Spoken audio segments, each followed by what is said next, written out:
To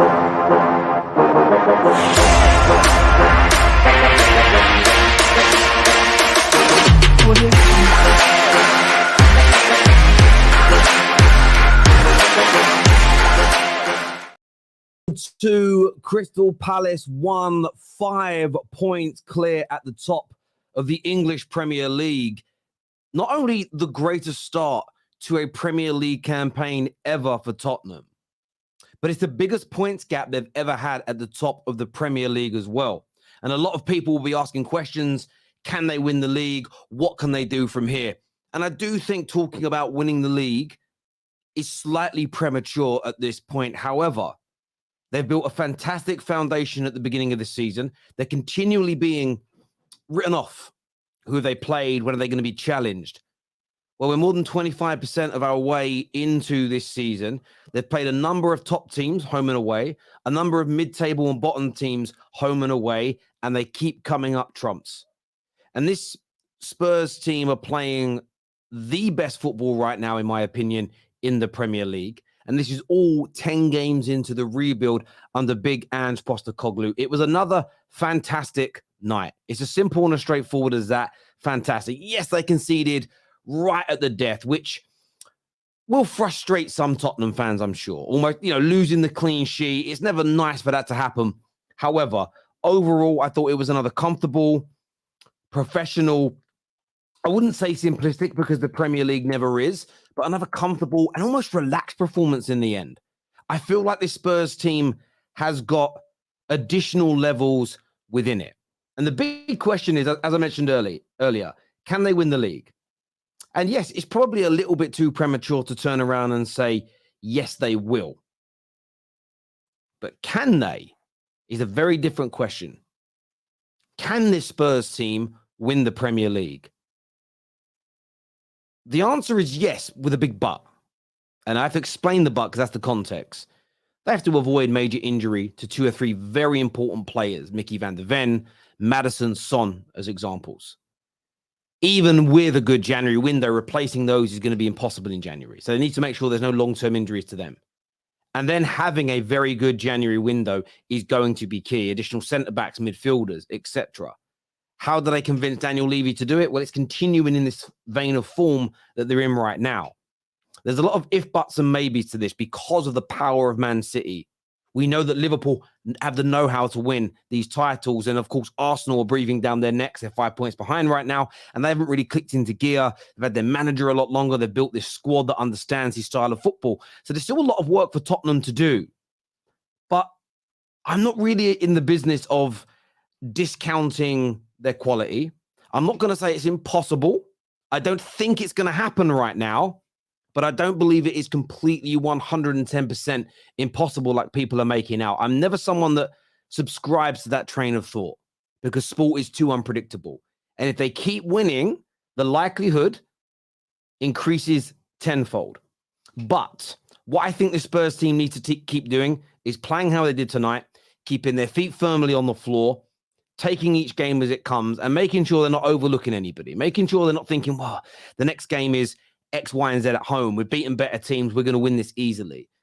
That focus on their mentality is going to be key. But the way they're playing football, the movement from their players is just unbelievable to watch. The way the fullbacks invert, the movement of Maddison is absolutely beautiful. Going to the left, going to the right. When he's in possession, when he's out of it, he is absolutely brilliant. He knits his team together so well. And then behind him with Sarr and Basuma, the way they shield their back line, the way they act as that cartilage between the attack and the defense is brilliant to watch. It really, really is. And then you get to the centre-back pairing at the back, who, look, Romero's start to English football was sketchy. Some good moments and some really hairy ones as well. But now he's looking like the player that we saw. I want to say it was at Atalanta he was at when Spurs bought him, and he's looking very much like that player. He really, really is.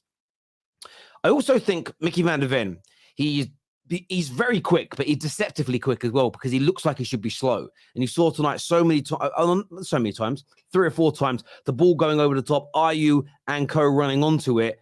He gets there first. This man's speed, this man's power, this man's acceleration is a massive asset for Tottenham. Imagine that being Eric Dyer. There's goals from that.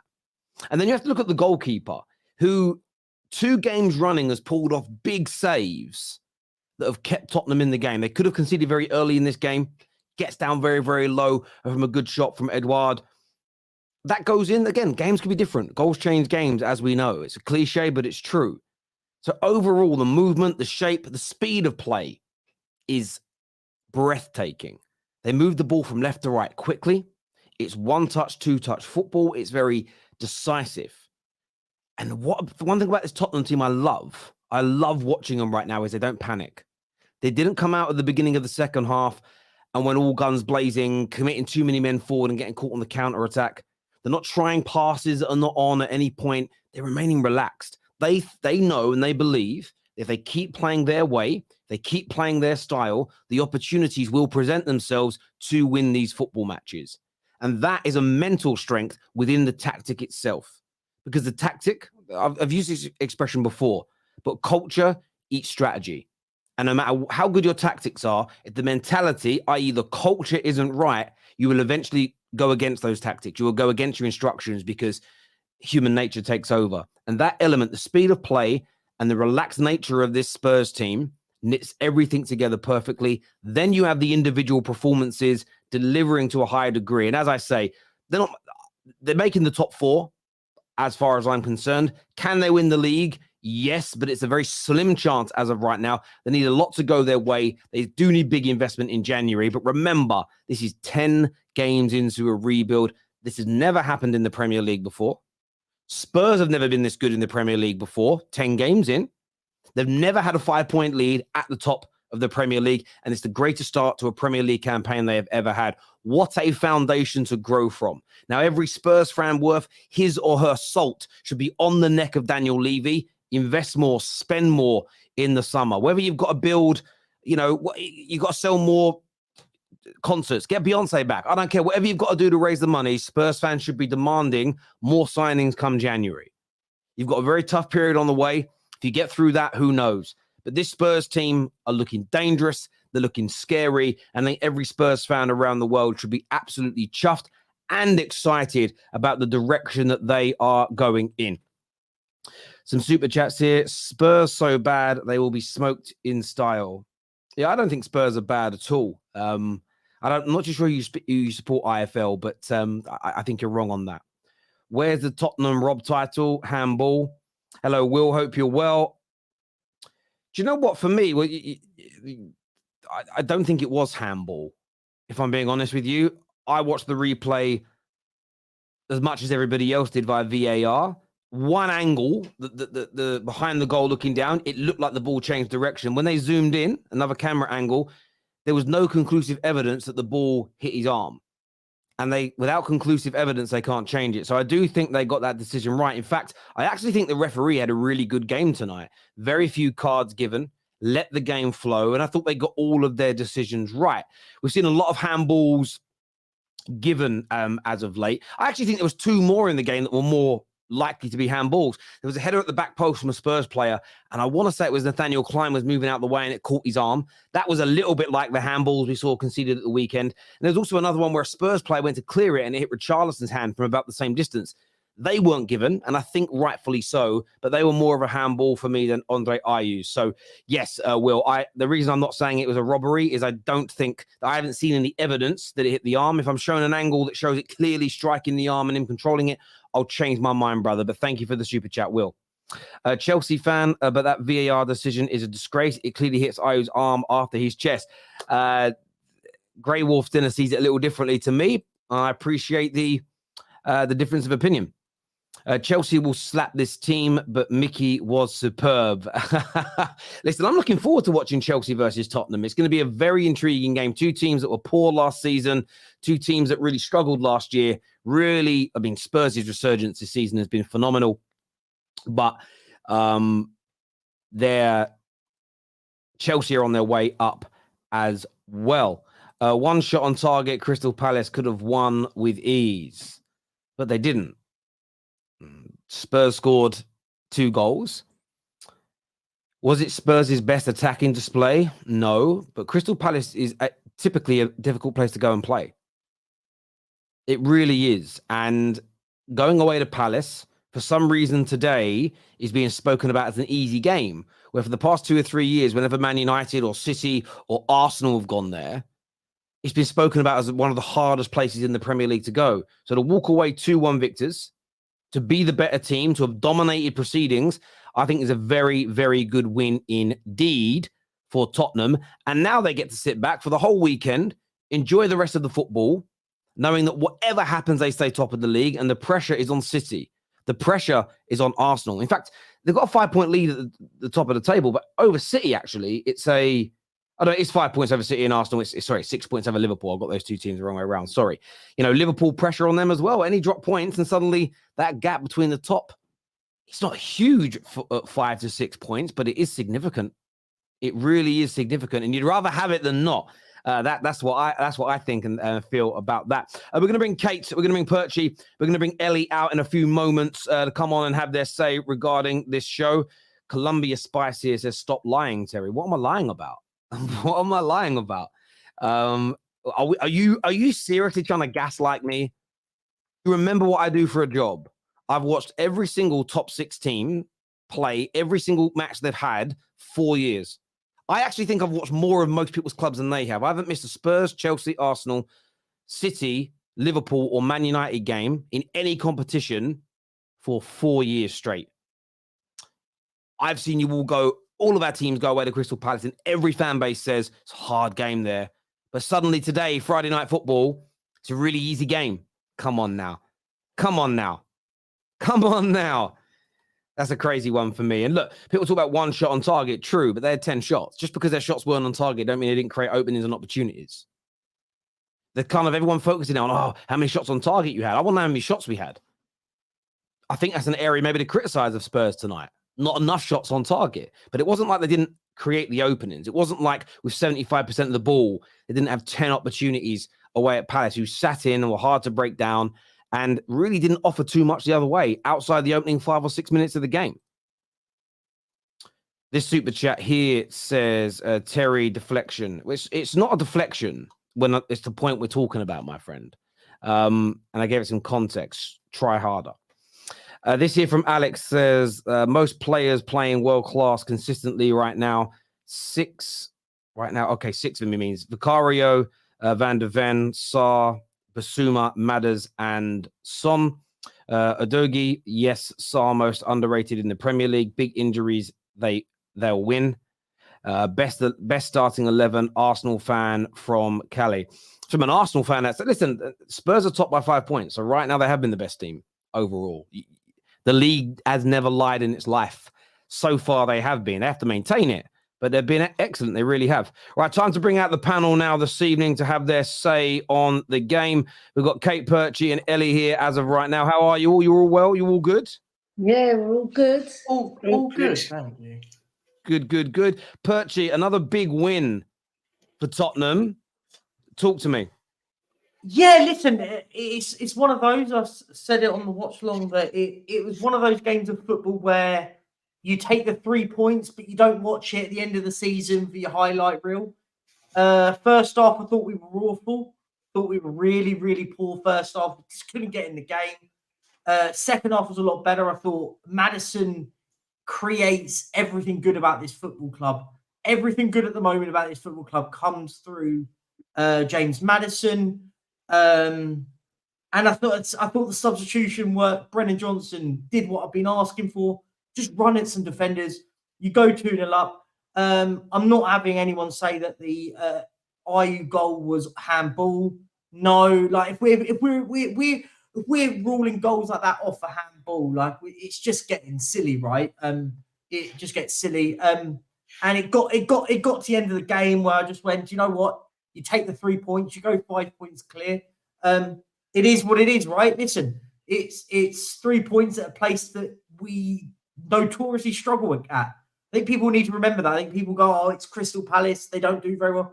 We don't do very well at Crystal Palace. I remember when we were in a similar position to like this and got battered 3-0 there. Remember it clear as day. So, yeah, good result. We move on to the next. Now we just sit back for the weekend and see what everyone else does. Absolutely. Do you echo what's been said there by Perchy, Kate? Yeah, I do. I thought it was a terrible first half performance. I felt like I was watching Conte ball all over again.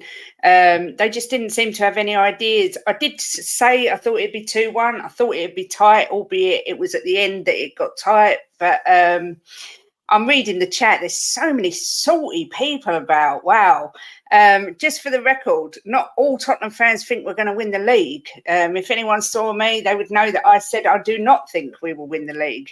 However, we are doing well, whether it's whatever you think it is, whether you think we're Luckingham FC or whatever else is being said in the chat, we're getting 3 points at the end of the day. Like I said, it was a poor performance. If we play like that against Chelsea, we will get punished. There's no doubt about it. But we got the 3 points and, it is what it is. On we march. That's all we can do. All we can do is carry on winning as much as we can. I like going under the radar. I don't want people to focus on Tottenham. I want to be disregarded and told that we're crap and we're lucky. That suits me just fine. We'll just carry on doing what we're doing and see where the journey takes us. I think going under the radar makes a lot of sense. Ellie's here with us as well. Yeah, hello. 5 points clear at the top of the league. I know it's early in the campaign, but how does that feel after the awful campaign last year? Feels really good, because we're not playing our best football at the moment. I thought the first half was dreadful. I thought we were giving the ball away too much. We weren't penetrating. We just weren't moving the ball quick enough. We were very lethargic at the back, not pushing the ball forward to the midfielders so that we can create. And then the second half, it changed. We weren't that much better in the second half, but what we were good at is getting the ball on the wings and penetrating and trying our best to create chances. And Maddison is the one that pulls the strings. Like without him, we've lost all creativity because there's no one else. But I was glad to see Benny come on because he's another one that can create.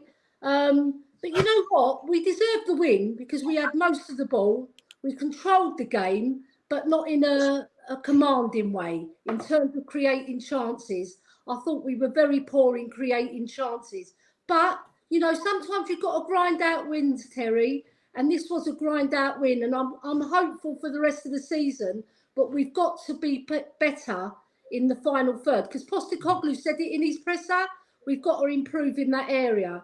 Well, while you've got Sonny, my hat tells you, while you've got Sonny, you've got a chance because he's lethal in front of goal. Give him a sniffer goal and it's bang in the back of the net. So I'm hopeful, but we have to step up our game a lot more when we come up against tougher tests. I hear you. Do you know what I always love about doing my job is maybe it's because I don't watch Spurs with any emotion. I didn't think you were anywhere near as poor as you're all saying. I thought you were very comfortable. It's very relaxed. I saw Spurs fans in our group chats going, I'm worrying. You're going to win. It just, honestly, for me as a neutral watching, it looked like a walk in the park. It really did. But I understand when you're watching your team with emotion, it can feel a hell of a lot different. You probably watch it back at the highlights and go, oh, actually, we had a lot more. You ain't been there where we've been, Tel. You ain't been there where we've been. No, I mean that's true. Yeah. That's true. Even in my worst decade as a Man United fan, we've done better than Tottenham. So I hear you. And I think as well, when you know your players can do better and your team can play better, you watch it expecting them to kick in, expecting something to happen. And when it doesn't, you kind of feel a bit, But I always watch the game the next day when obviously without the emotion, because you see things like more clearly when you're not biting your nails. I think you've got to look at it. I think a lot of Spurs fans, I think it's a good point on this is what you were saying is that I think you look at the early start of the season, we go to Turf Moor and absolutely turn them over and absolutely destroy them with beautiful football. You look at the second half at the Emirates, I thought we were the better team and you go, more of that. Today wasn't really, the last 2 games, you could probably say the last 3 games if you want to throw Luton Town in there. The last 3 games haven't really been on that level. So I think you've got to remember it's sort of judging us what we were like at the first sort of 3 or 4 games where you go, okay, when we went and beat Man United, we went to Turf Moor and won 5-2 and played them off the park, and you went, okay, well, you've got to compare them from those performances. It hasn't been that. So I think that's slightly where a Yeah. lot of fans are going, hang on, we're not playing this free-flowing football, what we did about a month or so ago. I disagree. I disagree. I think the reason you believe that is because the first few games of the season, you weren't expecting to see this football. So when you saw this type of football, you were like over the moon. Now that you kind of expect to see this football, when we don't play that great, you kind of like the expectations get lowered a little bit. But when we played Manchester United, one of the examples that you brought up, that first half, we did not dominate. It was a very even first half. It was very Rodgy. In the second half, we did dominate, like today. But in the first half, we were very edgy. So I disagree that we've been dominating every single game except for these last 3 this season. Dan, in terms of yourself today, what did you make of the performance from Tottenham, and who were the standout individuals for you? In terms of standout individuals, you've got to say James Maddison. The man just literally controls everything. He pulling the strings in the team. You can see it, man. Son in front of goal, he's incredible. Somebody that I will call out, and I'm one of his biggest fans, but today I'm going to be a critic of him, is Richarlison. Today was just not his day, generally. Like, every time the ball would come to him, it feels like you just know what's going to happen. When has it been his day? Yeah, he's terrible. Can I disagree there? On the wing. Since we've stuck him on the wing, he's been very good. Since we've stuck him, No. Except for today, he's been very good since we've stuck him. No. That's a factual statement. That is a factual statement. Look at it. Right. No. I will say I would disagree with that. I would disagree with that. Back against Sheffield United, where he carried us through that game. Like there's been games where he's come up and he's played well. Today was just not one of those days. And Brennan Johnson today, when we brought him off the bench, was incredible. But something that I want to point out today is this just shows you how big of an impact Destiny Udogie has in this team. Like whenever the ball would go down that left side, you could tell there's missing something, right? Destiny Udogie is just such a good player, but I'm sure you'll be back against Chelsea. It was just fatigue, but no, like this start. He took a knock against Fulham. That's why he didn't play today. It wasn't a knock. It wasn't a knock. Dan, I don't want to move on too far from what you've said. You mentioned Richarlison not being too good.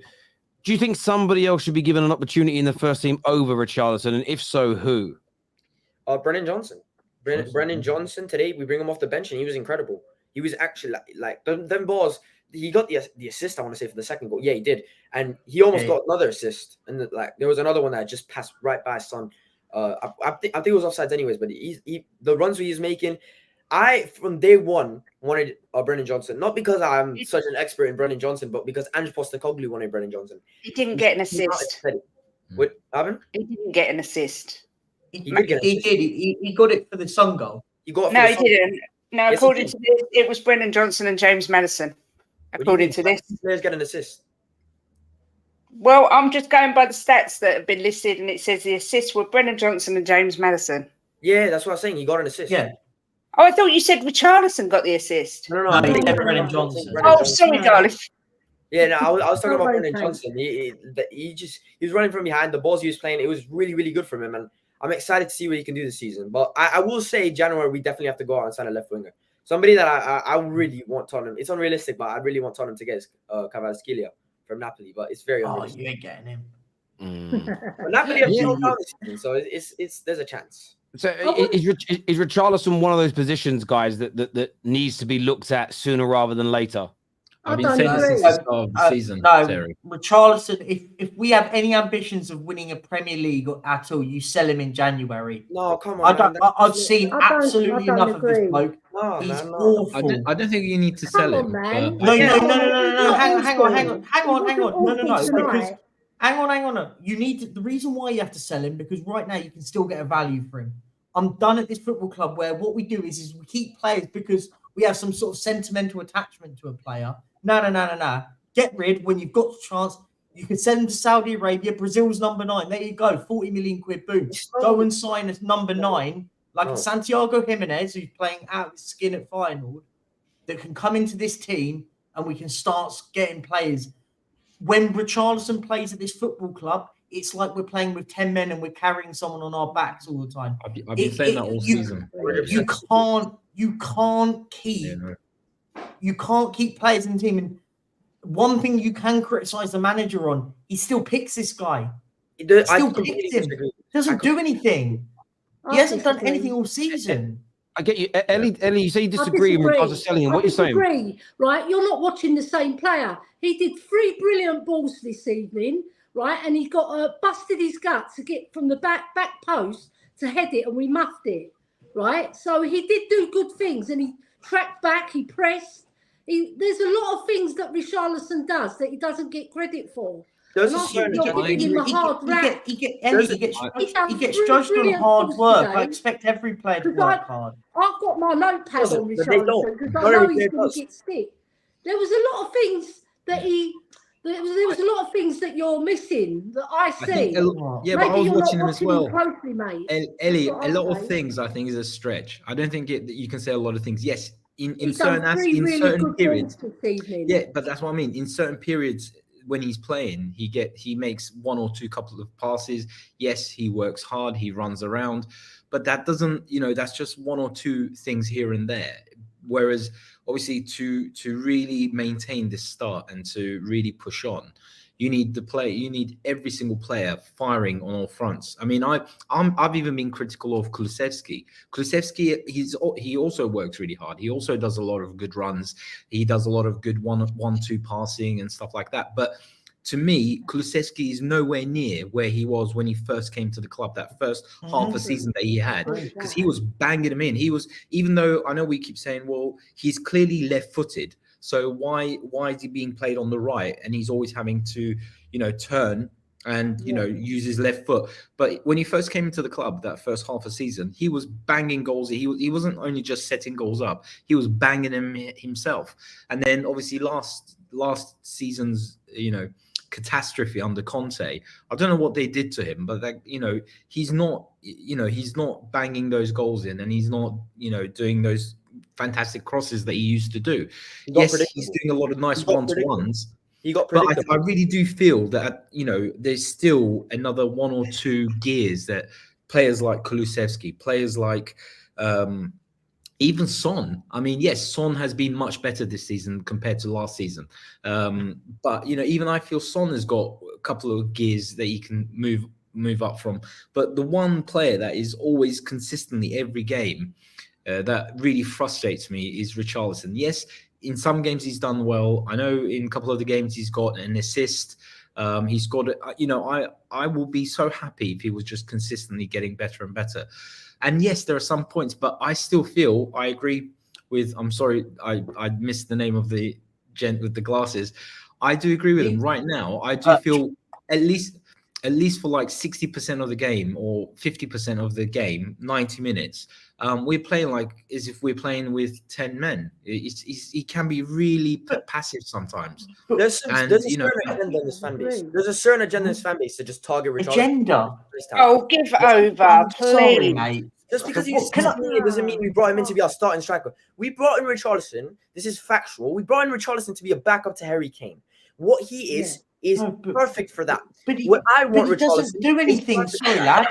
Wait, hang on. Wait. A backup striker. No, let him finish, please. There's so many worse players. There's so many things that need to be addressed more than selling Richarlison. The fact that you want to sell Richarlison is just frustration. The fact that we had to pay 60 million for him, and that's just out of his control. That's poor for us as a football club, but that's not his fault. He's good enough to be a backup striker and a backup winger. Hang on. Question. So, hang on. The question on that. So, you say about selling him is frustration. No, I want the best for his football club. So, for me, keeping a hold of a player that scores 3 goals, 4 goals since he's been at this football club, for me, isn't good enough. Like we're shoehorning a player for the sake of somebody's feelings. I'm not. Listen, I'm not one of these. No, but it is though, because it's. Oh, keep him. What does Richarlison offer us? Very, very little. He was right one of the now. worst players on. He offers right a threat, now. man. Have you not seen him when crosses come in? He's I haven't. generally our best player. I watch him. The one word that I hear a lot of him, it really triggers me because I hear he works hard. He's a professional football player. I expect every football player to work hard. They don't work hard. Huh?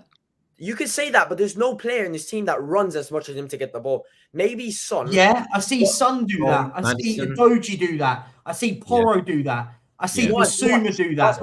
I see Sarr do that. Papa Sarr was brilliant today. I see enough players. He gave the ball away quite a few times, Papa Sarr. Yes, I thought Saul was. I didn't think He Saul was gave the great ball today. away I just as agree. much as Guys, I just want to jump in here. Kay, what's your thought on this in terms of some people saying Richarlison's been really good and should stay. Others want to sell him instantly. Like, what's your take on this, Kate? First of all, if you bring in someone to back up Harry Kane, how anyone can say he's perfect for that when he can't score? His most prolific season at Everton was 13 goals. He is a diabolical football player. Absolutely atrocious. I have no clue how he's made a career out of it. He plays fantastic for Brazil, no denying it, but he's not a Premier League player. He would not walk in. If you looked at Harry Kane and you looked at the table and you'd say walk into any team, Richarlison would not get into any top 10 team. I don't even know if he'd get into the top 20 team. I don't know if he'd walk in any team. He is terrible. His touch is just awful. Against Fulham, I'll give him his credit. The first 45 minutes, he won the ball back and he fought his backside off to win the ball back. But I would sell him in a heartbeat. Absolute heartbeat. We need so much better. A player like Richarlison will never, ever get you over the line. Ever. Do you know what he scores with his head. He can't score with his feet. Yeah, and his best game for us was. Do you remember when he was a sub and he came on for the last 10 minutes and then he scored one and he set up a goal? I think right now that's how we need to use him. Because that's what I'm saying. That's what I'm saying. I don't want him to be a solid striker or winger. Bring him off the bench. He's perfect for that. And he literally. You said he's our backup to Harry Kane. No, I said we got him. Let me ask you a question. Daniel, I get your Daniel. One second. I get your point that you want him to be a backup, but if you sold him in January and bought a backup that works as hard but scores and creates more, isn't that better for Tottenham? Can I get a name? Johnson, haven't we? What do you mean? Can you get a name? Like, I would love. I could name you several, son. Go on then. Loads. You've got the lad at Stuttgart scoring goals. You've got Santiago Jimenez who's banging in goals at Feyenoord. That's two. I mean, there's. Are we? Where have all of a sudden we've got that there's no goals? There's goal scorers in Europe. How about you go all in 65, 70 million, Ivan Toney? Yeah, Tony. I mean, that's exactly my point. That's right exactly now, what we need. And remember, as fans, sometimes you want a player gone. We're not scouts. We don't have the access. You know, we may not all. I mean, I'm not even involved in this. I'm just playing the mediator here. They may not have an idea of exactly who they want to come in. But the question I've got for you: if you could find a more prolific replacement for Richarlison in January, would you sell him and buy somebody else? I would buy the replacement, but the truth is, Richarlison right now is our number one striker. So if we were going to buy someone to replace him, we would have to buy two strikers because he's our top, like the one that we have on top. What I'm saying is, he's not. Son is your number one striker right now. Son is our number one then we'd have to go striker. sign another winger. Then it's one or the other. No. He's not even a striker. He's playing on the wing. When he comes back. So you're going to tell me Richarlison is not good enough, but Manos Solomon is? Is that what you're telling me? He's better than Richarlison. He is. Listen, Richarlison is enough to be a backup. So, Daniel, let me ask you a question, bro. Daniel, let me ask you a question. What has Richarlison done in a Tottenham shirt that makes you believe that he's good enough to stay at your club? He's had many good performances. Last season, he wasn't played in the position that he would like to be played as. This season, he has, and I've criticized him when it was time to criticize him. But he's also had great performances. I remember when we were against Marseille in the Champions League, and he absolutely carried us. We played horrendous. 2 balls come in, he headers them both, and everybody's on their knees. Oh, Richarlison. And now he's had a few bad games, and now everybody's on him. Like my question would be my point would be this. I understand where you're coming from, but what I would say this is to you, young Daniel. Son has scored so many goals for you this year. Those goals are a big reason why you're top of the league by 5 points. Exactly. Richarlison has been playing in his main position as the number 9. You're not top of the league, and you're definitely not clear by 5 points. And that's for me. I understand you want it to work, but I agree with what Perchy's saying. I look at Richarlison and I see a player. He's like an almost man. It's almost working, but he's right. If you keep him another year and then another year, suddenly he's worth almost nothing. His value's dropped, and it's hard. And you know what your owners are like. I would, if I was Postecoglou, look at cashing in on him sooner rather than later, because he just the running and the tracking back and everything else, that's great. But that should be a prerequisite. This man costs £60 million. He's meant to be scoring and creating. and he's really not very good. He really isn't, and I'm not even trying to dig him out. And I look at your team and I think about how well you're doing and what you need to do to improve. And he's a player that you need to improve on. So he might stay on the bench. You may not sell him, but he needs to be replaced. And maybe you replace him and sell him in the summer. But he's never going to be good enough for you. 18 months in. He's not an 18, 19-year-old. How old is he? What, 26, 27? It must be late mid. He's about 20. He's 22 at 27. I think the question is I agree that we should replace him. I agree. I agree, but you say not replacing. There's so many strikers out there in the water. I think we get to this thing, but because we've signed badly before, we have to keep holding.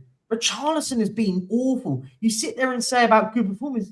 I could probably count to 2 good games I've seen him in a Spurs shirt, and that's good. You say excellent. I can't. He hasn't been excellent once. I think he had a good game against when he came off the bench this season against Sheffield United. I went, do you know what? Gave him his due, credit where credit's due. I thought he came on and he changed the game and won it. I think the Marseille one's a good shout, but again, I expect a player like Richarlison to be scoring in a game like that in the Champions League. Should be scoring goals there. But this is the theory, right? I think what Terry was making a good point on. When this player is still marketable to sell, as I said, are you Saudi? My theory is Saudi Arabia is always there. They want to get someone to market. You can market Brazil's number 9. If an offer came in of 30 million quid right now, you bite your hand off it. Let him go. Spend money better.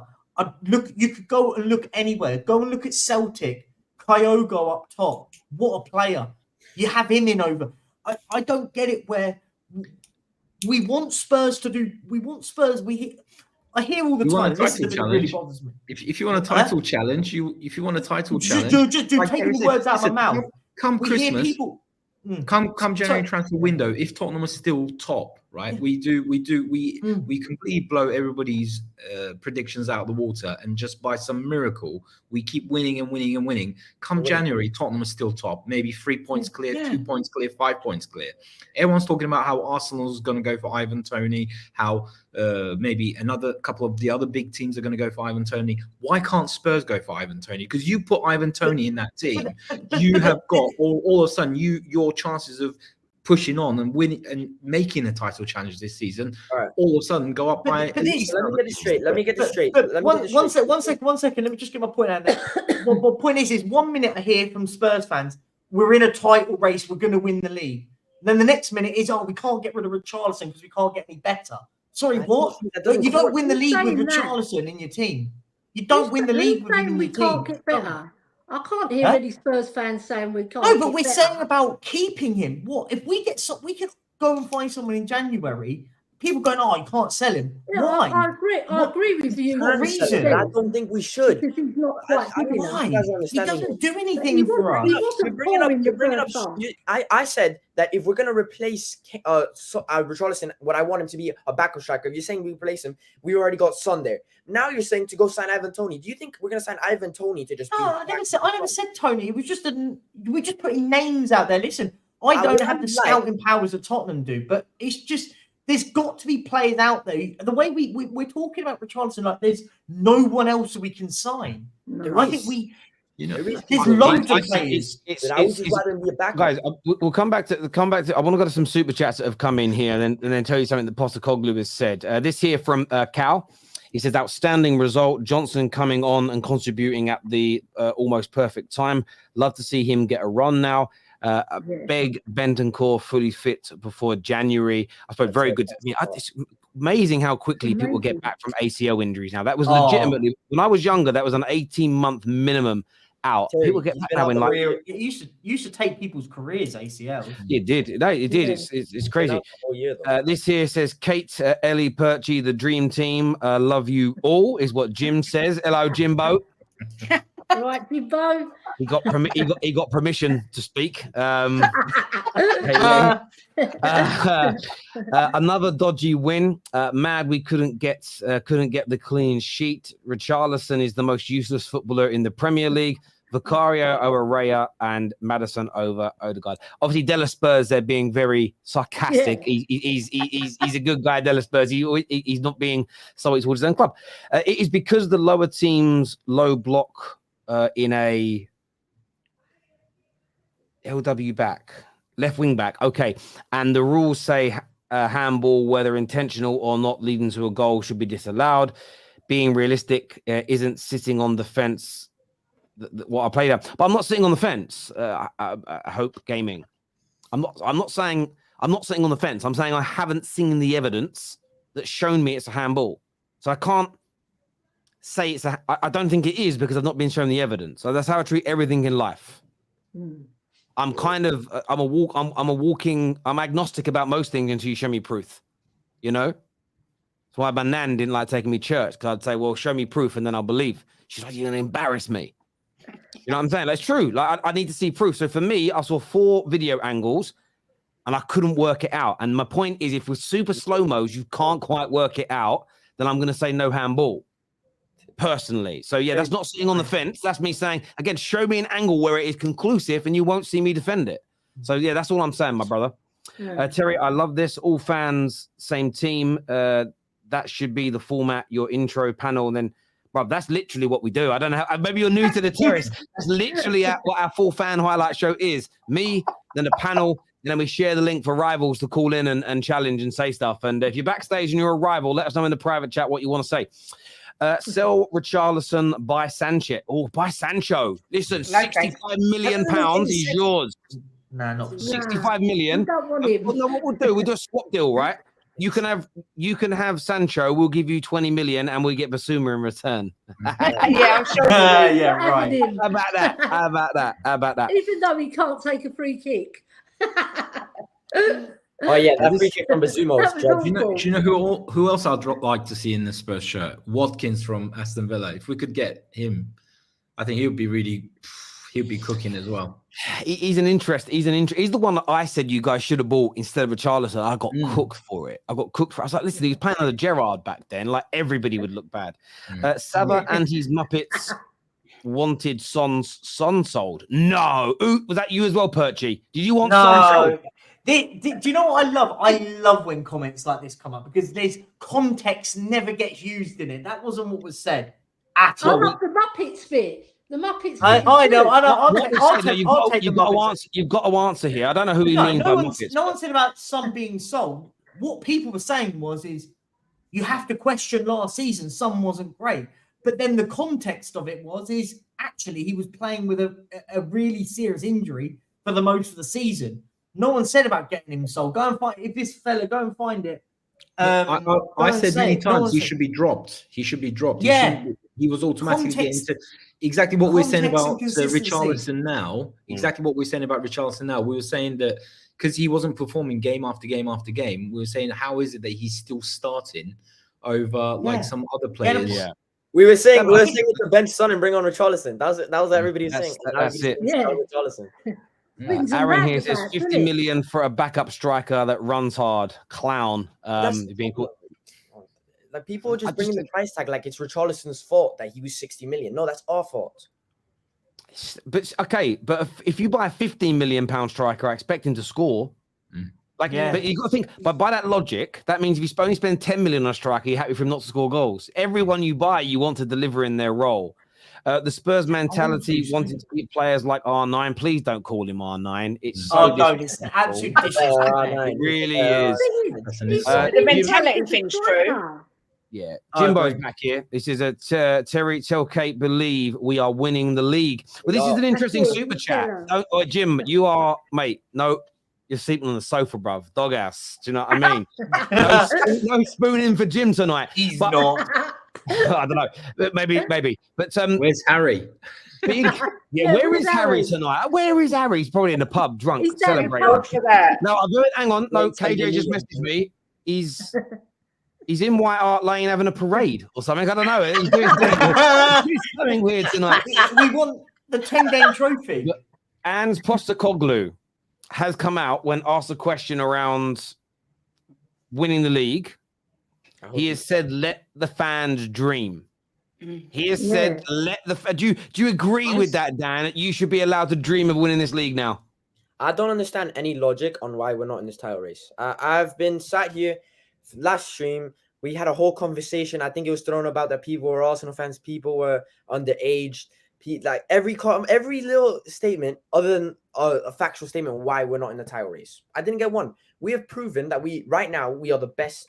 This season we've been the best team in the Premier League, and that's factual. It's on the Premier League table. Whether we're gonna go all the way, that's down to squad depth, and I don't believe it unless in January we go and sign players that we need to. But we are in the title race. That's undeniable. That is undeniable. We are top of the league, 10 games in.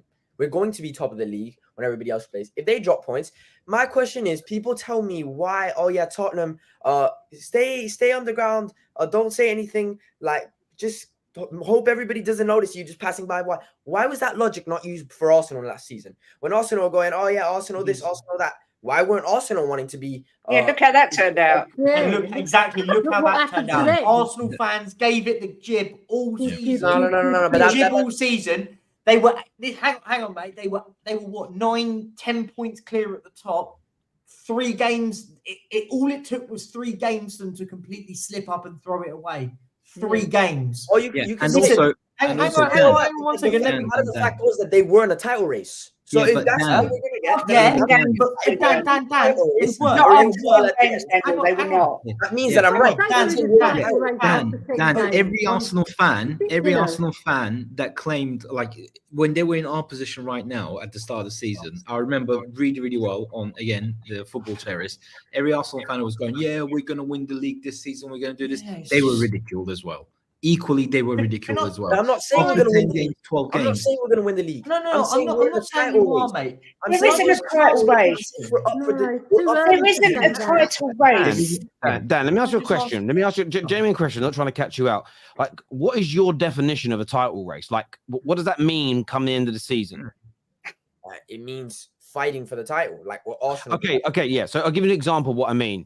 Would you say finishing, and there's going to be a few questions here, would you say finishing 3 to 5 points behind the winners is being in a title race? I mean, context definitely has to be used because Arsenal weren't, and they were obviously in a title race. So, but I would say if you're still around 6 to 7 points away from first with 8 games left in the season, you're in the title race. Yeah, I understand that. So, I suppose my point is, do you think you're going to maintain this and be there? I do think that until January, I definitely believe that we can maintain it. The question is, are we going to go to January and get squad depth? That is my question and my concern. That's where my worry is. But I think if we do, and if we sign a left winger, like I was saying we need to, not another striker to replace Richarlison, a left winger. If we go out and sign a left back, another centre back, because let's be real, our centre back partnership is unreal. We saw it tonight. Mickey van der Ven and Romero are unbelievable. But if you get another one to level them, if you go out and sign Tap Soba, then we're good. Not going to happen. But Dan, can I ask a question, mate? Can I ask a question for you, mate? I agree, by the way. I think Van der Ven and Romero as a partnership has been brilliant. Beautiful. Van der Ven will get stretched off because he's done his cruise shit. Romero gets suspended. That's what I'm saying. Or even if he pulls a hamstring, Pulls a hamstring. And then our back two becomes Eric Dyer and Ben Davis. There we go. Click of a finger, boom, it all goes wrong. Hear me out. And this is the thing. This is the one thing I will say, because everyone's going on about 5 points clear at the top. I'm going to put a little bit of a downer. Call me negative in the chat if you want. I don't really mind. But when Spurs play Chelsea, what's happened in between that? What happens in between Spurs playing today and Spurs playing Chelsea? What do you mean? Everyone else plays twice. So What? by the time we play Chelsea, we potentially won't be 5 points at the top of the table. We could be a 1 point next behind. Monday? Don't we play Chelsea next Monday? No, we play Chelsea the following Monday. Oh God! Is it on We Monday? play Chelsea the following Yeah. Monday. So that's my point. We can all get titles aren't won in October. Titles are won in May. I'm not I saying don't titles understand are why won in we October. can't just. Why Spurs fans have to be so ecstatic? Title race. No one's in a title race in October. There's only one team that can proudly say we're in a title race this season. Who's that? Man City. Manchester City. Okay, but The what only have team they that can go. proven? What have they proven this season that we haven't proved? That's my question. What have Man City done? Because Man City don't need to prove anything, mate. Because what Man City do what Man City do after the transfer window in February, March is they go, do you know what, guys? let's just go and win it. Boom, boom, boom, boom. They go and win 6 or 7 on the bounce. And then we all go, wow, they did it last season. They did it the season before that. It happens every year. I don't understand. It's like football fans have become this entity where it's, do you know what? Maybe this is the year Man City don't win it. And then every year they prove everyone wrong. And then they go and win, And win, also- win. And then You're not hearing what I'm saying. You're not hearing what I'm saying. Just one example, Dan. Do you ever watch horse racing, or have you ever watched the Grand National? Right, it's one of those long horse races where horses start and then they have to jump many hurdles and then they come to a final straight and then they make a run for the finishing line. Well, the Premier League is just like that. We are only in the first, I don't know, however many yards of a horse race, and there's going to be many hurdles, and in those hurdles, certain horses are going to fall over and they're going to fall out of the race. So it's not until you get to that final stretch, and whatever horses are left in that final stretch, they're the ones who are if you like, they're the ones with the real chance of winning that race. And it's the same. That's why until come February, March, you don't know who's going to fall back behind. You don't know. Obviously, injuries are going to play a part. Do you know what? I think a lot of it. I think a lot of this. I want to say really quickly. I want to get some rival conversation on this one. I think a lot of this is also a little bit to do with semantics, or how you phrase what you're saying, because the title race doesn't start until the last 5 to 10 games. Exactly. However, if you believe you're going to be in it, then you're in it. And I suppose that's the difference. And it's what I'm kind of hearing from Dan is you're not in a title race yet because nobody is, but he believes they're going to be in it. And that's a fair belief to have, because I think we're going to be good enough to maintain it. It's very different from we're in it now, because no one knows who's going to be in it, because as you say, anything can happen. And some of it's completely, and I don't think you ever make predictions based on, I want to predict us winning something, but we might get 3 players out of a cruciate, because that's your brain shouldn't work that way. So listen, I respect what Dan's saying. He's backing it. He's buzzing I think they've got half a chance. They do well in January. They keep improving. I want to speak to Samuel. Samuel's a Liverpool fan. He's on with us. What are you here to say, mate? Right. I'm not going to put all Tottenham fans under one brush. Yeah. There's a lot of realistic Tottenham fans that have said their piece. They're enjoying the football. Ange is, I'm not going to lie, Ange has surprised me. I didn't really know about him before, but he's brought in some football that is enjoyable to watch. I know today has been a struggle, but they got out with the win. But what I'm going to say is this, Dan, this is how I know you've never been in a title race before. I have. No, Leicester. And how did that go? We didn't win it, but that's not. At the end of the day, I'm not saying that we're going to win the league. I'm saying that we're going to be in the title race. And I never said that you said that you're not going to win the league. What I'm trying to say is that for you to say that you believe that you're going to be in the title race based on what premises, and now I know what you're going to say. You're going to say the first 10 games of the season. The first 10 games of the season, Aston Villa could have been top. We're not gonna base it on 10 games. Yes, you are playing good football, but there's how many games are in the season? 20. I mean, no. Sorry. 38. 38. We'll help you out. So Dan. we've got about 28 games left. Do you know how long that is of a season? This is not a sprint. This is a marathon. And people that have been in the title race, especially against, I'm a Liverpool fan. I've seen it. Man City fans have seen it. What I've seen in title races is that teams that can go on long runs, even though Arsenal didn't do it, they were top for 93%, whatever the stat is.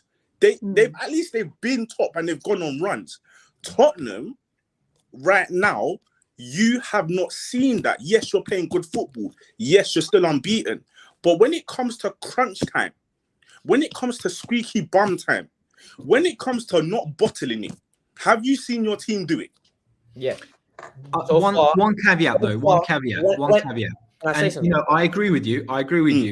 Sam. But one caveat is previously one thing that is in our favor, I have to say, is obviously we have no European football this season. So that's one thing over a lot of the top teams like Liverpool, Arsenal, United, because you guys are going to be playing 2 games in a week. And so hopefully, listen, I agree. I think somebody in the last reaction show said, I myself also am the same. I don't wish bad on any teams. I'd Yeah. rather all the teams are at their strongest, they play each other, and whoever is the best team wins it. And that, I think that gives you more credibility when when you win it. So, but it makes it more realistic that, you know, the Arsenals of this world, the Cities and Liverpools, you know, there's the chance of picking up more injuries, or in the very least, you know, we all know that when you have a midweek game, obviously, especially when it's Champions League or Europa League, you always end up, you know, all teams, and this happened to Spurs many times in previous seasons when we had a midweek game, because our squad wasn't good enough, strong enough. We struggled in that following weekend, even, you know, against really low teams that we should be beating. We were drawing or losing to them.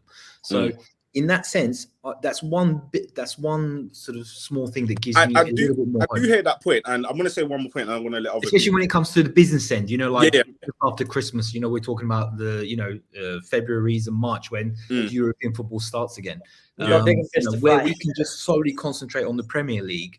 Our rivals who are definitely going to be around us, they're going to still be hopefully playing European football and FA Cups and League Cups and all that kind of stuff, and we're not going to have to deal with that. So that's the one thing that gives me a little bit more hope. I do hear that, and that is a factor. I'm not going to completely dismiss it. It is a factor that you don't have European football, so it's more likely that you have fresher legs going into the business end of the season. More likely. I don't really know the stats. However, this is what I'll say. This season looks a lot different to previous seasons, and I'll tell you why. In previous seasons where teams have been good, there has been either one or two outstanding teams in the league, right? This season, there's already 3. Now, I'm actually going to include Tottenham in this.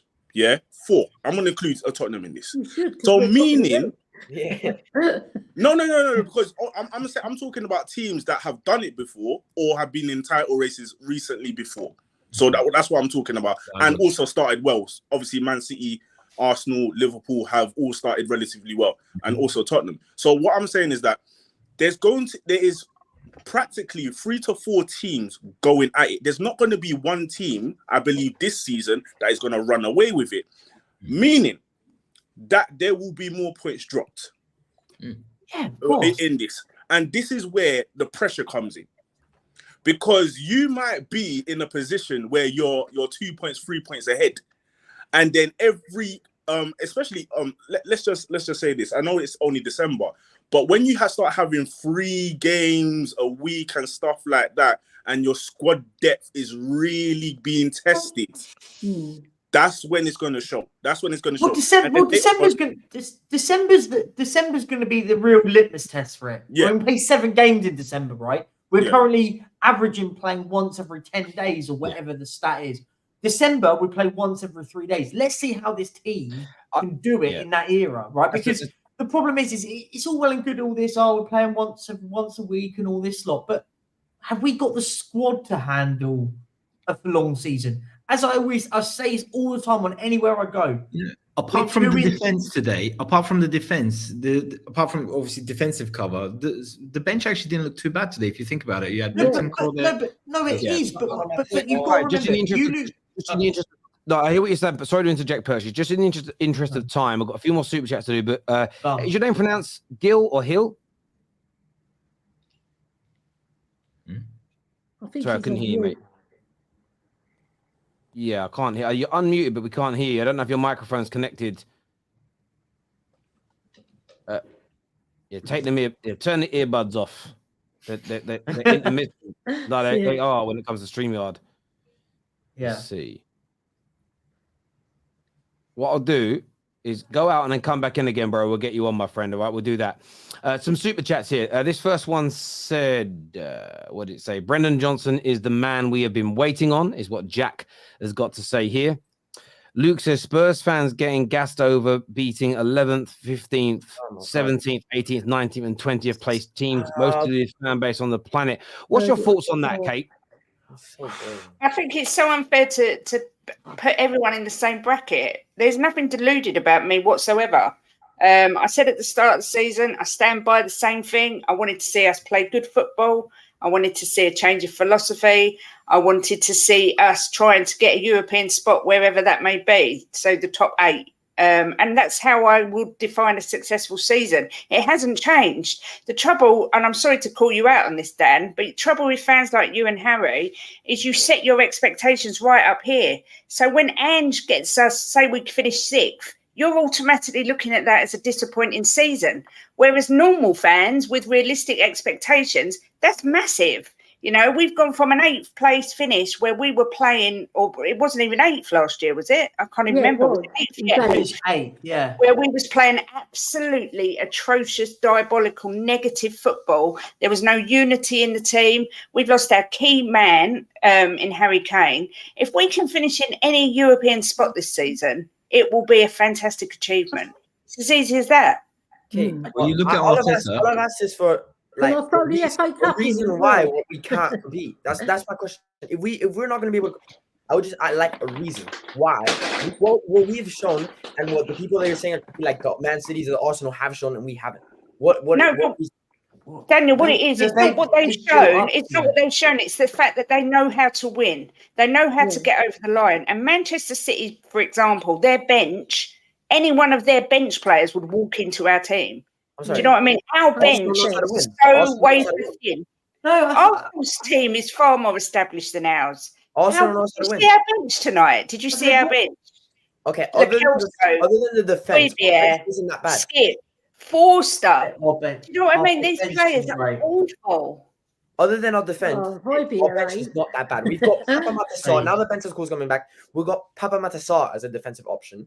We have Brennan Johnson. If he starts now, then we're gonna have Richarlison in a backup. That's why I was saying I would like to keep him because he's gonna be a good backup option. And I think the point what Kate's trying to make, and so I don't mean to jump in and do apologise, but you've got to remember the likes of Arsenal, the likes of Man City, likes of Liverpool. Use those three as your bubble, as your example.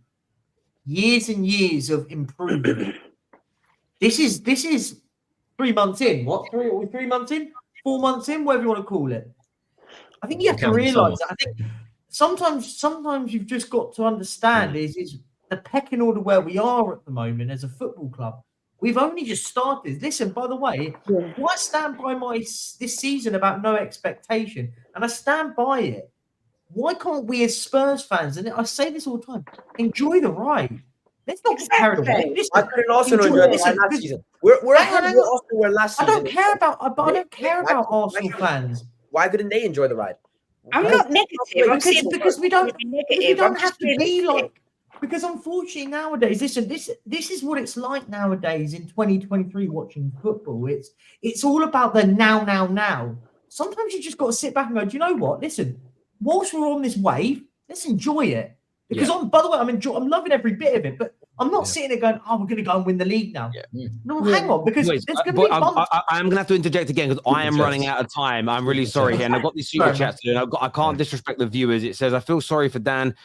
These lot just keep trying to put him down for stuff he didn't even say. He then comes back in and says, wow, so we are going to take lessons from a team that did it once in 30 years for a team that hasn't done it in 60, talking about Liverpool. Spurs are absolutely in a title race. Come on, you Spurs, is what Jimmy Le Spurs has got to say here.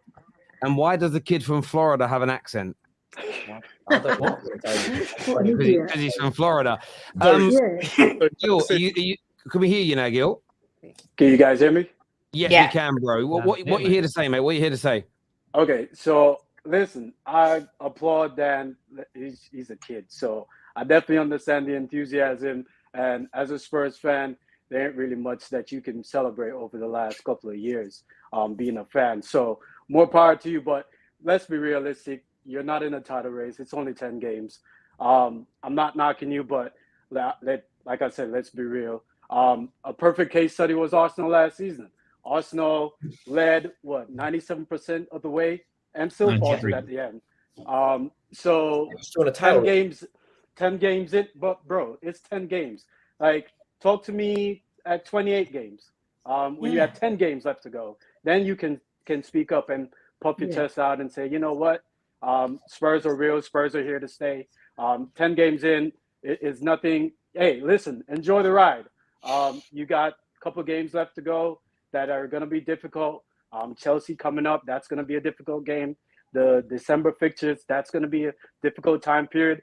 And come January, the way you spend, listen, you don't have the best of boards. You don't have a track record of spending well.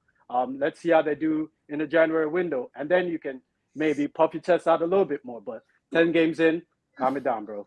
We've been a little bit better recently though, bro. Like if you think of who we bought, like Maddison, like Udogi, like Kulusevski, Bentancur. So in recent years, it has been good. I agree with everything, majority of what you're saying. I agree with it.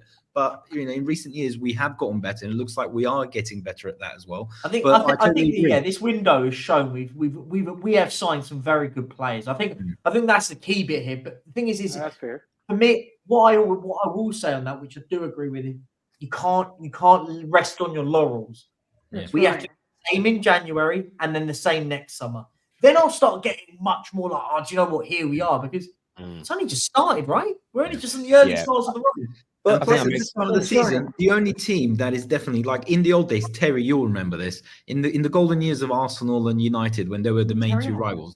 At the start of the season, the only two teams that automatically were, even before a ball was kicked, they were favourites, were always United. Ferguson's United and Wenger's Arsenal. And then whoever else had done well in the summer, whoever else, you always had. And I think that goes back to something somebody challenged Dan with earlier. It was about with City. The differences between City and Liverpool, to a degree, Arsenal, but only 1 year in this, and yourselves, is there's a recent track record with this squad and this manager to have an idea. Football isn't. There's two things about football that I always find intriguing. Is sometimes we talk about a season and we talk about our clubs as though at the end of this season it all ends like it's the end of The Sopranos. And sometimes we talk about a season in isolation and forget the body of work that's come before it, where it's a new season. City don't stop being the best team in the world because it's a new season. And I think you have to factor in all those things to this. But there we go. Look, I want to thank everybody that's come on the show tonight. I really do, for a Friday evening as well. We're back tomorrow with the Chelsea game, the Arsenal games, match reaction. So we'll be live for that. Please hit the like button before you leave. I want to say thank you to Orchi, to Gil, Samuel, to Ellie, Young, Daniel, Kate, and Perchy for all coming on. Actually, there's another super chat just come in here. From Chike Auto says, come on, you gooners. I love Dan. Dan should be an Arsenal fan. He believes Spurs can do it. You know what? Can I just say, I don't think any of us are knocking. Wouldn't anyone think I'm knocking Dan. I want him to enjoy it. True. But I just don't want him to get himself so hyped up that no matter what happens, you're going to be disappointed. But I mean, the way it's going, it's marvellous. I'm loving it. But honestly, as a long-suffering Spurs fan, you've got to try and keep your feet on the ground. If it's like this, if we're still thereabouts, come February, March, and we bought a couple of good players, especially defensive cover, especially maybe a good striker, then who knows what is possible. Then I'll start believing. I hear you. Listen, viewers, thank you all. Take care. Goodbye. God bless. And we'll see you all again very, very